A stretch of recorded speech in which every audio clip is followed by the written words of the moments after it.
প্রত্যক্ষ কর এবং পরোক্ষ করের যে হ্যাঁ, ওই পরোক্ষ point করের চাপই তো আসলে থেকে গেল। প্রত্যক্ষ করের জায়গা অর্থাৎ যাদের ক্যাপিটালিস্ট তাদের কাছ থেকে যে কর আহরণের ব্যাপার সেটি কি আসলে প্রাধান্য পেল কি? না পেল না, সেটাই বলছি, ওইটাও আর একটা স্ববিরোধিতা।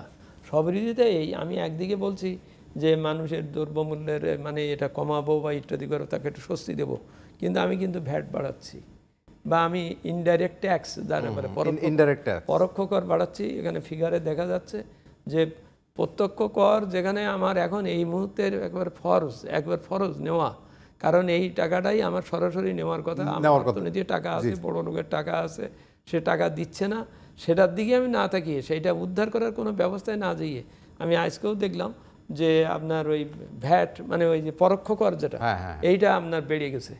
বেড়ে যাওয়া মানে হচ্ছে সকলকে হিট করছে, একদমই সাধারণের জায়গা থেকে সকলকে হিট তার চাপ পড়ে যাচ্ছে। হ্যাঁ, সুতরাং আমি এদিকে চাচ্ছি। এবং আপনি কথা প্রসঙ্গে একটা এআইটির কথা বলছিলেন যে অ্যাডভান্সড ইনকাম ট্যাক্স, মানে সেটি আসলে সরকারের এক ধরনের মানে কি বলবেন এটাকে আসলে? এআইটির কথা আগেরবার যেটা অ্যাডভান্স ইনকাম ট্যাক্স যেটা ওইটাই বলছি, কারণ আমাদের এই যে 2023 সালে যে আয়কর আইনটা পাশ করা হলো, এটা প্রত্যক্ষ কর আইন। কথা ছিল যে প্রোগ্রেসিভ ওয়েতে যার আয় বেশি তার কাছ থেকে আয় নেওয়া হবে, এইভাবে পদ্ধতি। কিন্তু ওর ভিতরে এমনভাবে ধারা প্যারা বা এটা ব্যবস্থা ঢোকানো হয়েছে যে it has become an indirect tax ল।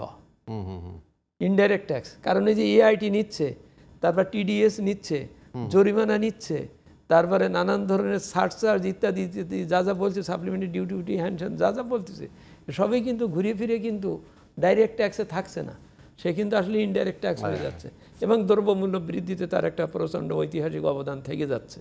হ্যাঁ, তো এই অবদান রাখিয়ে আমি এদিকে একদিকে বললাম ওই যে সর্প হইয়া জংশন করো, ওজা হইয়া ঝাড়ো টাইপের যে পরিস্থিতি, সেই ধরনের পরিস্থিতি কিন্তু তৈরি হয়ে গেছে। এই স্ববিরোধিতার থেকে বেরিয়ে আসার জন্যে খুব কঠোরভাবে যেটা উচিত ছিল, এখন প্রত্যাশা ছিল যেটা এনবিআরের সংস্কারের প্রস্তাবটার মূল কথাও কিন্তু তাই, যে প্রত্যক্ষ করকে তার যথাস্থানে আনতে হবে, আনা উচিত ছিল।